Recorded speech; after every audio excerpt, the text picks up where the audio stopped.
बरसाना में एक सेठ जी निवास करते थे। माताओं सभी बड़े ध्यान से सुनना।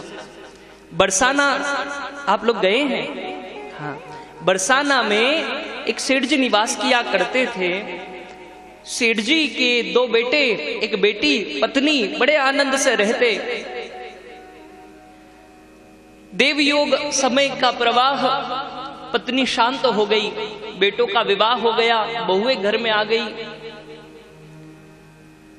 बहुएं घर में आ गई, दो बेटे, पत्नी, सेठ जी, इस प्रकार परिवार था। सेठ जी के पास सब कुछ था लेकिन बेटी नहीं थी, घर में बेटी नहीं थी। बच्चों का विवाह हो गया, सेठ जी अकेले बैठे रहते।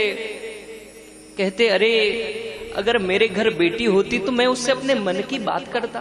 पिता का बेटी से बड़ा अलग ही स्नेह होता है।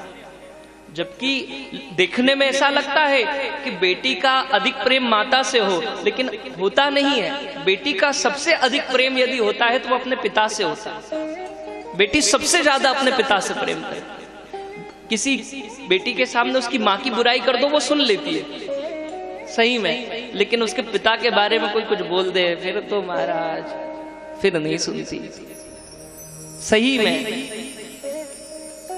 तो सेठ जी रहते घर में, बेटों का विवाह हो गया, उनकी तो पत्नियां आ गई थी। अब व्यापार करने जाते, अपने व्यापार में निमग्न रहते। विचार करते थे घर में बेटी होती तो मैं उससे अपने मन की बात कर लेता, कुछ उसे कहता, मेरे मन के उद्गार उसके सामने में प्रकट करता। उदास रहते सेठ जी की बेटी और होती तो बड़ी कृपा रहती, घर में एक बेटी तो होनी ही चाहिए। एक दिन सेठ जी बैठे थे, एक संत आए। संत ने सेठ जी को उदास देखा, पूछा सेठ जी इतने उदास क्यों हैं? सेठ जी कहने लगे अरे महाराज मेरे घर में सब कुछ है, सब कुछ है, लेकिन एक बेटी नहीं है। बेटी होती तो बड़ा आनंद होता। संत कहने लगे कि सुनो सेठ तुमको मिलियो, अरे सुनो सेठ तुमको मिलियो, अरे बरसाने को वास या नाते राधा सुता, तुम काहे रहत उदास।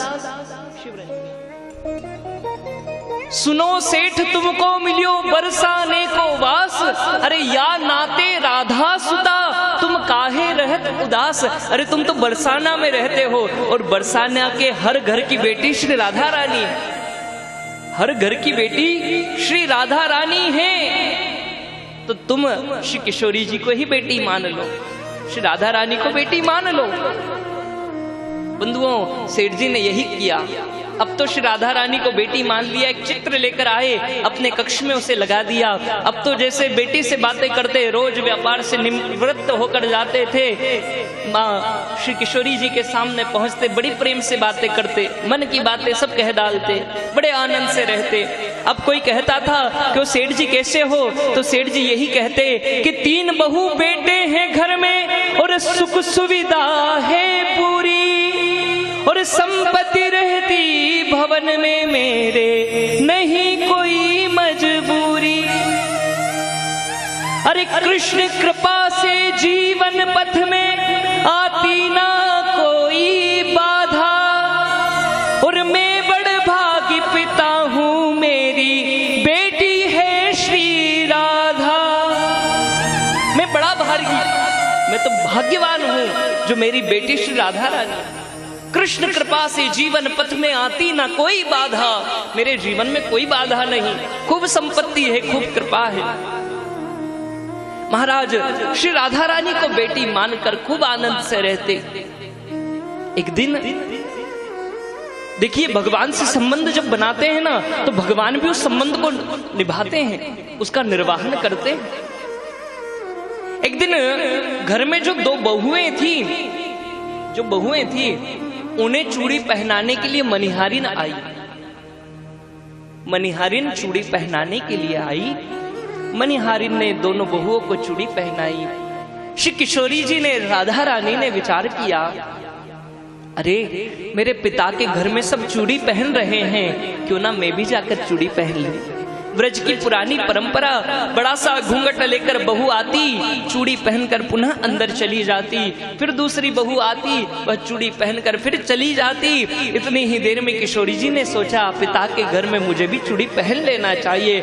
हमारी श्री लाडली जू, श्री बरसाने वाली महाराज कन्या के रूप में आई, आकर मणिहारिन से चूड़ी पहन ली।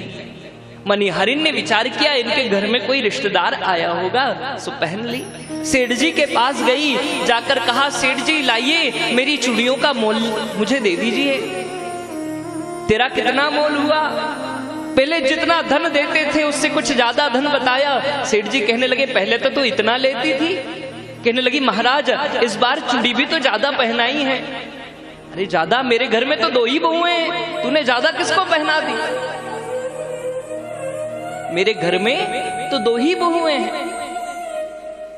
कहा नहीं नहीं महाराज मैंने तो 3 को पहनाई है। अरे 3 को किसको पहनाई?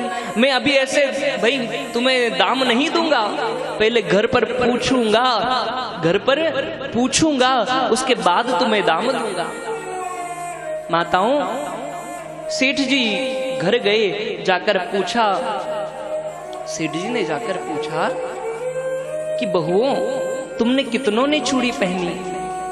तुमने कितनों ने पहनी है? बोले हम दोनों ने ही पहनी। क्या किसी तीसरे ने भी पहनी? बोले नहीं पिताजी, तीसरे ने तो नहीं पहनी। अच्छा, फिर मणिहारिन ज्यादा मोल क्यों मांग रही थी? मणिहारिन ज्यादा मोल क्यों मांग रही थी? पिताजी हमें क्या पता। सेठ जी मन में ऐसे ही विचार करते रहे कि मणिहारिन ने ज्यादा दाम क्यों मांगा। सेठ जी ने तो उसे दाम दिया नहीं। नित्य का जो क्रम था, बोली भक्त वत्सल भगवान की।